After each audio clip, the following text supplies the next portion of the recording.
So looking back, I think my all-time favorite Kryptonics ad was the one of Waldo Autry shooting on the pool table like the Kryptonics wheel was his ball.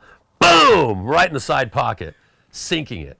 The guy who did the ads, Jim Ford, just was very creative and had a lot of fun with the ads, and you actually looked forward to seeing what Kryptonics would do with their next ad. You know, when that issue of Skateboarder came out, you know, a lot of us, the first thing we looked for was a Kryptonics ad. It was one of the things that everybody wanted to see when the first magazine came out. And that says a lot, because there wasn't too many companies that had that kind of impact.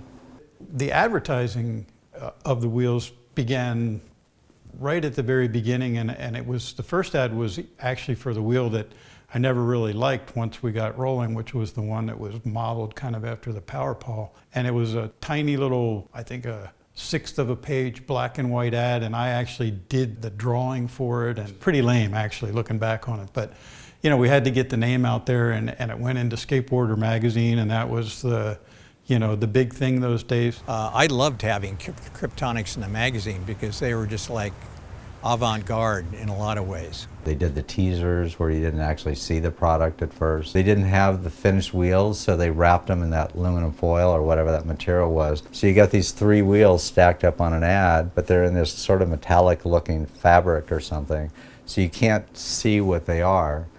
And so that was the best teaser ever. You know, they just put this, again, I'm going to refer to it again, the NASA quality specimen on this like plate or something, and had the things just glowing. It was just lit perfectly, and it almost made you want to take a bite out of it. It was so enticing. It was, you know, it just kicked in all senses. They did things that had some humor, like really smart humor in them. The competition at the time, they probably weren't happy to see an outsider like us from Colorado coming in and, you know, getting a chunk of their business. So, you know, we had a lot of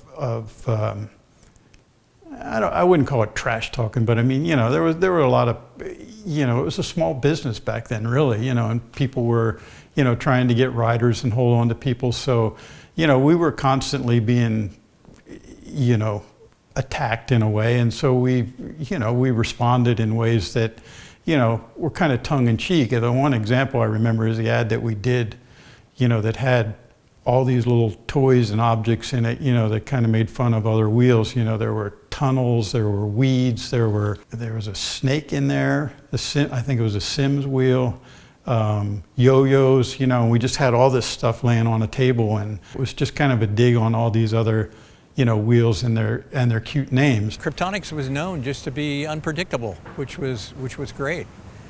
In a sport that to some degree is very predictable, they added a new level of spice to it. I think compared to, you know, other people that were advertising in the magazine where they would just put an action shot of a rider or, you know, sit a wheel on a table and take a picture, we had, you know, at least something that kind of emulated the quality of the product in the visuals that came out in the ads, and I think that was a big part of it too. Kryptonics ad campaign was really a benchmark for the industry. They just brought a lot of class to the magazine. And of course I liked that. I liked seeing really professionally done stuff, and it was sorely lacking at the time. In fact, I'd have to say that that's what Kryptonics really brought to the whole arena, was just a new level of professionalism. From the guys that work there, to their product, to their ad campaign, just the way they did everything. It was just a class act.